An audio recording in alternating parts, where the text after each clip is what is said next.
नमस्कार, मैं ज्योति शर्मा और आप देख रहे हैं साइड लाइन। पिछले 10 सालों में बीजेपी के कई दलों के दिन बदल दिए। 2014 के बाद तो कई पार्टियां अपने मूल चरित्र से भी भटकने लगी। यह असर बिहार में नहीं पूरे देश में दिख रहा है।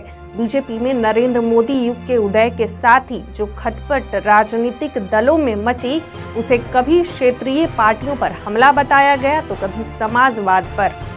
लेकिन हकीकत तो यही निकली कि बीजेपी की स्ट्रैटेजी के सामने कई दलों को अपनी पूरी स्ट्रैटेजी बदलनी पड़ गई।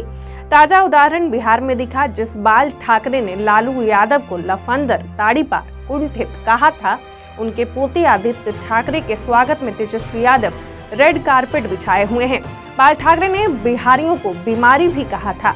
अब उसी पार्टी की अगली पीढ़ी का स्वागत बिहार के सीएम और डिप्टी सीएम शान से कर रहे हैं। देश की राजनीतिक में बड़ा बदलाव बीजेपी में मोदी युग की शुरुआत के कारण आया। जैसे ही गुजरात के सीएम नरेंद्र मोदी की राष्ट्रीय राजनीति में एंट्री हुई, सबसे पहले नीतीश कुमार ने अपनी चाल बदल ली।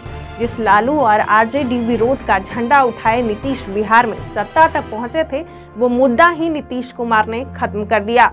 कुछ ऐसा ही हाल महाराष्ट्र में शिवसेना के साथ हुआ।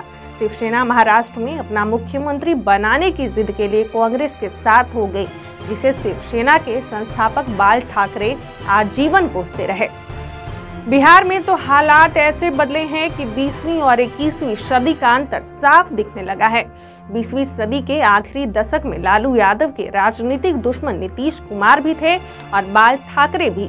यह दुश्मनी 21वीं सदी में भी जारी रही। लेकिन तेजस्वी ने मोदी और बीजेपी के विरोध के लिए राजपाट संभालते ही लालू की ही नीति का विरोध शुरू कर दिया है। बिहारियों को जब शिवसेना के गुंडे मुंबई में पीटते थे तो लालू खुलकर बोलते थे। जब लालू बोलते थे तो बाल ठाकरे जवाब भी खुलकर देते थे। मीडिया रिपोर्ट के अनुसार 8 मई 2012 को बाल ठाकरे ने कहा कि लालू लफंदर है, उनका दिमाग ठिकाने पर नहीं है। वहीं लालू ने राज ठाकरे के गुंडों के द्वारा बिहारियों की पिटाई पर लालू ने कहा था कि राज ठाकरे को बिहार भेजिए, अनुशासित कर भेजेंगे।